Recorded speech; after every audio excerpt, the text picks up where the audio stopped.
결혼한 지 32년 된 직장인입니다. 지금은 중소기업에서 총괄팀장이라는 자리에 있습니다. 누군가 보기엔 그래도 잘 살아온 인생처럼 보일지도 모르겠습니다. 하지만 가끔 조용한 밤이 되면 결혼 초기에 겪었던 일들이 아직도 마음속에서 다시 떠오릅니다. 그땐 왜 그런 일들이 벌어졌는지 이해할 수 없었습니다. 지금에서야 조금은 알 것 같습니다. 그 시절에 저는 너무 어렸고, 너무 순진했고, 너무 많은 걸 참고 살았습니다. 저는 20대 초반에 결혼했습니다. 사남 일녀 중 셋째 아들과의 결혼이었습니다. 신혼은 경기도의 한 도시에서 시작했습니다. 작은 집이었지만 그땐 모든 게 새로웠고 평범해 보였습니다. 하지만 결혼 초부터 집안 분위기는 미묘했습니다. 주인공 성희는 손윗동서들의 시선이 불편했습니다. 첫째 손윗동서는 입에서 나오는 말이 그냥 말이었고, 둘째 손윗동서는 말만 하면 사실과 거짓을 섞어 말했습니다. 시골에서 농사만 지으신 시아버지와 시어머니는 두 며느리가 어떤 사람인지 어느 정도 알고 계셨을 겁니다. 그럼에도 불구하고 그 말들을 또 믿으셨습니다. 그 사이에서 셋째 며느리였던 저는 자주 불려다녔습니다. 오라 하면 가야 했고, 가라 하면 돌아와야 했습니다. 이유는 항상 분명하지 않았습니다. 그때부터 저는 말을 아끼기 시작했습니다. 참는 게 편하다고 스스로를 설득했습니다. 그 선택이 어떤 결과를 가져올지 그때는 몰랐습니다. 그날은 임신 막달이었습니다. 집 전화가 울렸고 시아버지의 목소리가 들렸습니다. 당장 들어오라는 말만 남기고 전화를 끊으셨습니다. 이유도 설명도 없었습니다. 불안한 마음으로 택시를 타고 본가로 갔습니다. 집에 도착했을 때 분위기는 이미 싸늘했습니다. 시아버지는 제가 전혀 알지 못하는 이야기를 꺼내셨습니다. 무슨 말인지 전혀 이해할 수 없었습니다. 그래서 그 자리에서 두 손윗동서와 시누이를 바라보며 물었습니다. 제가 왜 아는 일이라고 거짓말을 했느냐고요. 그 순간 집안의 공기가 얼어붙었습니다. 돌아온 말은 사과가 아니었습니다. 버르장머리 없다는 말이 먼저 나왔고 그 자리에 있었던 게 맞지 않느냐며 몰아붙였습니다. 그때 처음으로 아버님 재산 이야기를 들었습니다. 저는 분명하게 말했습니다.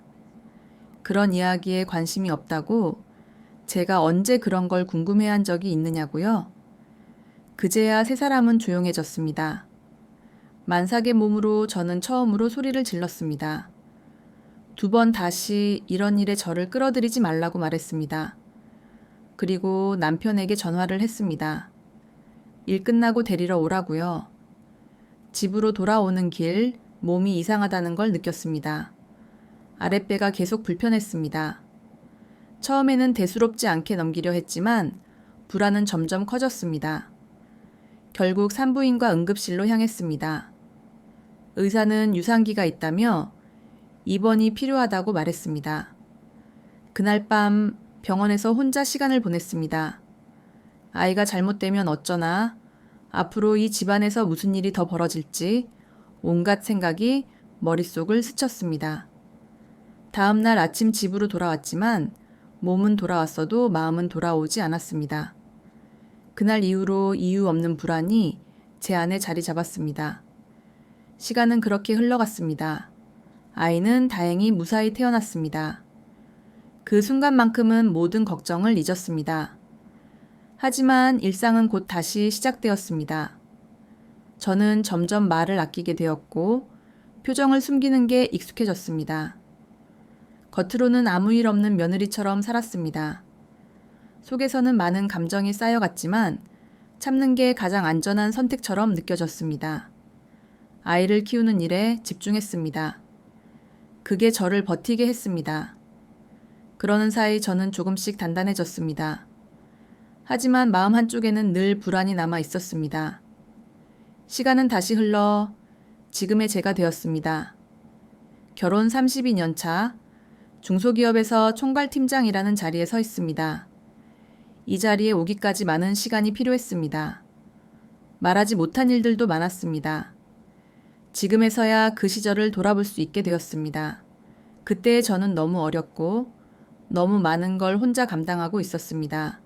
그럼에도 불구하고 버텼습니다. 아이를 키우며 삶을 이어왔고 그 시간이 저를 만들었습니다. 이제는 과거를 원망하지 않습니다. 그 모든 시간이 저의 일부이기 때문입니다. 이 이야기는 누군가를 탓하기 위한 것이 아니라 그 시간을 지나온 한 사람의 기록입니다. 이 글이 오늘도 각자의 자리에서 치열하게 하루를 살아온 분들께 작은 힘이 되기를 바랍니다. 만약 이 이야기가 여러분의 마음에 조금이라도 닿았다면 구독과 좋아요로 조용한 응원을 보내주셔도 감사하겠습니다. 저는 오늘도 제자리로 돌아갑니다. 조용히 하지만 분명하게 살아가며 말입니다.